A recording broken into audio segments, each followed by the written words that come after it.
Perfect. Well, hey guys, thanks for listening to One More Round. We're excited to have a special guest here tonight, Mr. Smiling Sam Alvey. Sam, how's it going, buddy? Oh, I'm doing wonderful. I'm doing even better now that I see that amazing shirt you have. Thank you, sir. Yeah, pretty awesome shirt, Sam. I mean, how'd that design come about? You know, I just fought Cesar Mutante, got a big knockout, and I fell on a cartoonist up in, I believe, Washington. He just kind of sketched something out and posted it, and I just loved it. I got to fight Dan Kelly. It was the only time I got to walk out with that shirt on. Oh, that's awesome. Then the Reebok happened. I couldn't do it anymore, but I've kept the design going. It is me. I mean, he just nailed the inner Sam. Oh yeah, totally. We love it. That's awesome, man. All right, Sam, I'm going to ask the first question. All right. So, you've got 33 wins in your professional MMA career. And those included in that is wins over legends like Rashad Evans and Nate Marquardt. Of all of your fights that you've had, what would you consider your favorite fight or like your biggest achievement or your biggest honor? Well, the biggest fight I was ever in was Rashad Evans. I beat a past champion, so that was as big as it gets.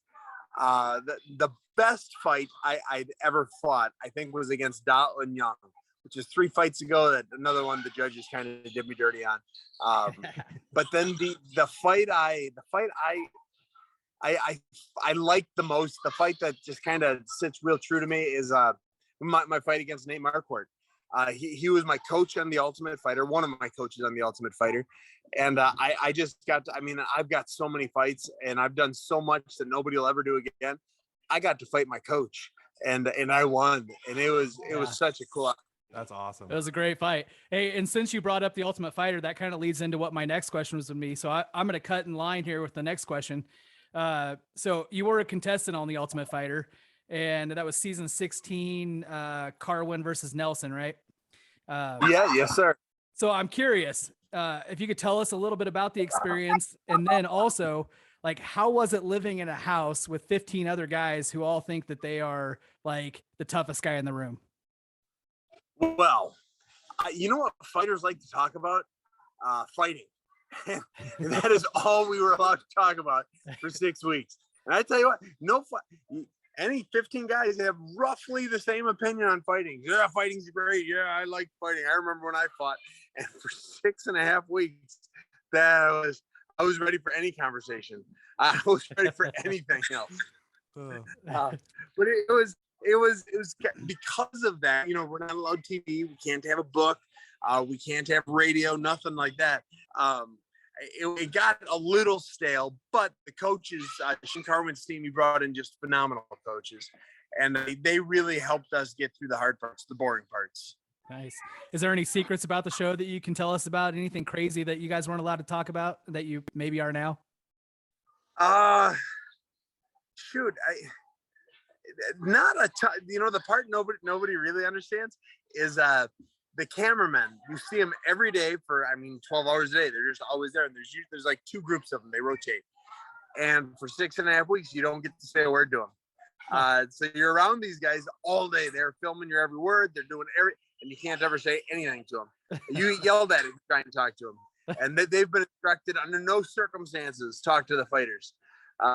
So that was part that nobody ever really. I never thought about watching the show. You know, when it was on before me. I never thought about that, but it was something different. You know, as a dude, I like talking to people, and if people are there, I want to talk to them.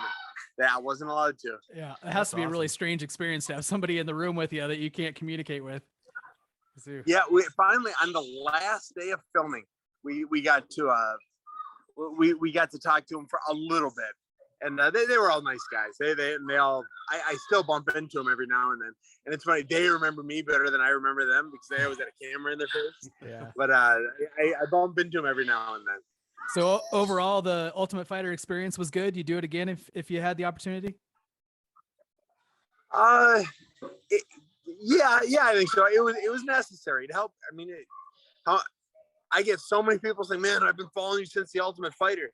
And that's just, that's when they've been following me. It's just such a bump up in memorability. Yeah, I said it right. In my career, and as much as talent matters, personality, and being remembered are huge deals. Yeah. Well, I can tell you, Sam, that's where I first saw you, and I freaking thought you were awesome, and been a fan ever since. So I think you nailed it for that. All right, Sam, I'm going to ask. Oh, a I hard-hitting appreciate question. that.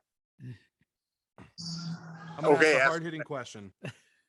Yeah. If you could watch only one movie for the rest of your life, what movie would that be and why? The Greatest Showman, because it's just Oh. incredible. It is my favorite movie. I love it. I watch it. Hugh I Jackman. watch it all the Gotta time. love Hugh Jackman. Oh, yeah, I actually walked out to just one time. I walked out to a Greatest Showman song. Yeah, All right. that's Good awesome, choice. man. Good choice. Do you have a secret talent? I get that question kind of, and I play the trumpet. I used to play it really well. I just don't know if it's a secret anymore because it's kind of I've said it once or twice. Yeah, Fair I enough. was a professional trumpet player. I played for 20 years, 21 years, something like that. I never made any money doing it. That's kind of why I started fighting. But it was a good time. It's a Very natural cool. natural progression in like careers, you know. Yeah, you follow the money, and trumpeting wasn't paying anything. Fair Yeah. enough. Well, that's the story of our lives. We're following the money. That's why we're doing a podcast. No, it's not. Yeah. That's not really. Not so much. All right. So kind of changing directions here a little bit. It's kind of a different question. I'm not sure if you had before, but we know the men's division of the UFC produces tons of exciting fights. However, over the past few years, the women's divisions have become like huge, growing, producing big fights. I'm curious, do you have a favorite female fighter that you follow? Anybody you train with? And if so, can you tell us who and why? Yeah, well, I shoot Ashley Yoder. Ashley is Spider Monkey. I've been training with her for close to 11 years now, and she's a good friend of mine. I love watching her fight. You always like watching your friends fight more than you like watching anyone else fight. Yeah. So she's probably she's my favorite female fighter. Just we're such good friends. She's one of my favorite fighters overall, men or women. Nice. Thug Rose, I know her slightly. I'd love to be able to say that Pat Barry and I are friends, her coach and friend, Yeah. our coach and husband. Yeah. But we kind of grew up in this fighting in the same neighborhood or in the same arena. So he and I knew each other a little bit. Then he helped coach me on The Ultimate Fighter. So I like saying I'm friends with Thug, even though I only met her a few times. Sounds good, man. Thank you. All right, Sam, if you could go on vacation anywhere right now in the world, where would you go? Anywhere right now in the world. Shoot, where would I go? Now, are we assuming COVID regulations aren't Nope. on the table? No COVID. All right, no COVID. You know what? I'm going to go on a cruise again. I've been on one cruise before I fight Nogueira, and it was just a blast. And I had to watch myself because it was at the end of my camp, and the cruise got scheduled before my fight got scheduled. So I had to miss 2 days of training, a day and a half of training. I made it up, but so the whole cruise I had to run and work out and really push myself not to eat. But I had so much fun on that. And so that's something I would love to do again. Sweet. Did you have any really cool stops on that cruise? Did you go anywhere that you'd go It back was a to? 3-day cruise. We stopped in 2 different cities in Mexico, so we kind of got to go out and see Mexico a little bit, and then get back on the ship. We had a blast. Nice. Very cool. All right, Sam, my last question for you is, do you have any advice for young aspiring MMA fighters? The best advice I have is wrestle. Find a gym to wrestle with. Go to get an easy degree. Go to a community college that has a wrestling team. Get a business degree, a degree that I have a business degree. It's not a difficult degree to get. Just go so you can wrestle. Wrestle. If you don't wrestle, you will not be able to compete with this next generation of fighters. It's just the way it is. Wrestling has surpassed striking. It has surpassed jiu-jitsu. It has surpassed everything. So wrestle. Yeah. Now, speaking of next generation fighters, do you have any one that you're keeping an eye on that's coming up in the ranks? Let's see. My good friend Ricky Fuhrer. He is fighting in 2 days on Thursday, so I'm going to be cornering him for a promotion in California. My good friend Jordan Winsky. Jordan. He's one of my best friends. I've known him longer than I've known my wife. He's Bellator. He took a last minute fight, but got a 3-fight contract with Bellator, so he's coming up. Trevor Wells. He is in Combate. and he just signed with them, and he's gonna go as far as he wants to go. Nice. Very cool. All right, we won't keep it too much longer. I just have one last question for you. You've had a very successful MMA career, and hopefully you've got many more fights to come. But whenever you do decide to hang up the gloves, what do you plan to do with your time after that? Yeah. You know, I was thinking about getting into the pimping game. It ain't easy. I got a backhand, man. No, you know what?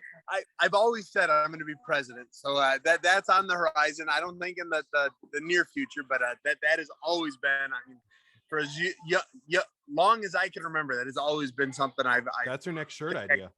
Successfully, and see what else. And then of course I'm going to coach. I'm going to work my way to the presidency, but I'm going to coach. I'm going to train. I'm going to help people fulfill their dreams. You know, I'm going to get a shirt made for you that says Sam Alvey for president. Oh, I like it. That's the next one. All right, I love it, my man. Well, you definitely have our votes for president, Sam, for sure. You got. Well, I got two halfway there.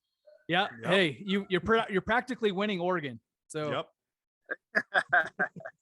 Alrighty, Sam. Thanks for coming on, buddy. We really appreciate it. Oh, you're very welcome. And I believe I was supposed to come on last week. I'm so sorry I got confused. I jacked my neck up a little bit last week, and I went and got the pills and everything, and I just forgot about everything. Oh, you're totally fine. No worries. Hey, Sam, we're going to stop the recording for a sec, but if you just hang on a sec, we'd love to talk to you for a second after that.